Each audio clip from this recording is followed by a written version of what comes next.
Judges, chapter 19. And it came to pass in those days, when there was no king in Israel, that there was a certain Levite sojourning on the side of Mount Ephraim, who took to him a concubine out of Bethlehem, Judah. And his concubine played the whore against him, and went away from him unto her father's house to Bethlehem, Judah, and was there 4 whole months. And her husband arose, and went after her to speak friendly unto her, and to bring her again, having his servant with him and a couple of asses, and she brought him into her father's house. And when the father of the damsel saw him, he rejoiced to meet him. And his father-in-law, the damsel's father, retained him, and he abode with him 3 days. So they did eat and drink, and lodged there. And it came to pass on the 4th day, when they arose early in the morning, that he rose up to depart, and the damsel's father said unto his son-in-law, Comfort thine heart with a morsel of bread, and afterward go your way. And they sat down, and did eat and drink, both of them together. For the damsel's father had said unto the man, Be content, I pray thee, and tarry all night, and let thine heart be merry. And when the man rose up to depart, his father-in-law urged him, therefore he lodged there again.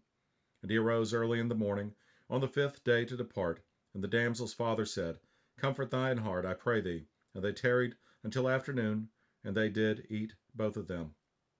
And when the man rose up to depart, he and his concubine and his servant, his father-in-law, the damsel's father, said unto him, Behold, now the day draweth toward evening. I pray you tarry all night. Behold, the day groweth to an end. Lodge here, that thine heart may be merry, and tomorrow get you early on your way, that thou mayest go home. But the man would not tarry that night, but he rose up and departed, and came over against Jebus, which is Jerusalem.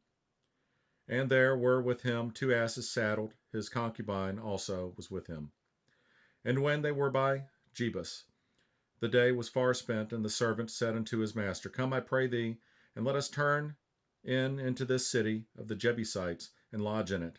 And his master said unto him, We will not turn aside hither into the city of a stranger, that is not of the children of Israel. We will pass over to Gibeah. And he said unto his servant, Come, and let us draw near to one of these places to lodge all night, in Gibeah or in Ramah. And they passed on and went their way. And the sun went down upon them when they were by Gibeah, which belongeth to Benjamin. And they turned aside thither to go in and to lodge in Gibeah. And when he went in, he sat him down in a street of the city, for there was no man that took them into his house to lodging. And behold, there came an old man from his work out of the field at even, which was also of Mount Ephraim, and he sojourned in Gibeah, but the men of the place were Benjamites.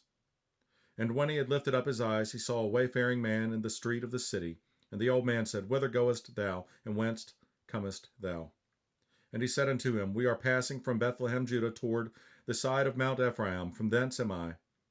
And I went to Bethlehem, Judah, but I am now going to the house of the Lord, and there is no man that receiveth me to house.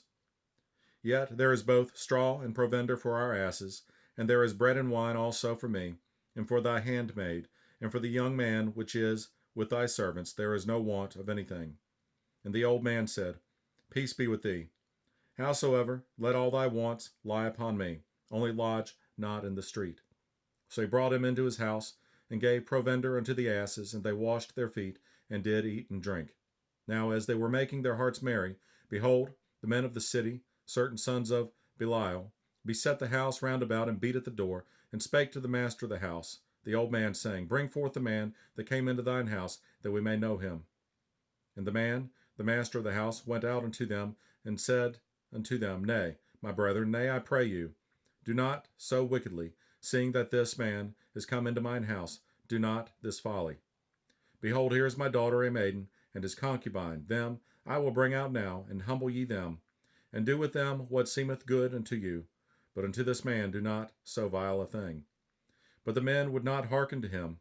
So the man took his concubine, and brought her forth unto him, and they knew her, and abused her all the night until the morning. And when the day began to spring, they let her go. Then came the woman in the dawning of the day, and fell down at the door of the man's house where her lord was, till it was light. And her lord rose up in the morning, and opened the doors of the house, and went out to go his way. And behold, the woman his concubine was fallen down at the door of the house, and her hands were upon the threshold. And he said unto her, Up, and let us be going. But none answered. Then the man took her up upon an ass, and the man rose up and gat him into his place. And when he was come into his house, he took a knife and laid hold on his concubine and divided her, together with her bones, into 12 pieces, and sent her into all the coasts of Israel. And it was so that all that saw it said, there was no such deed done nor seen from the day that the children of Israel came up out of the land of Egypt unto this day. Consider of it, take advice, and speak your minds.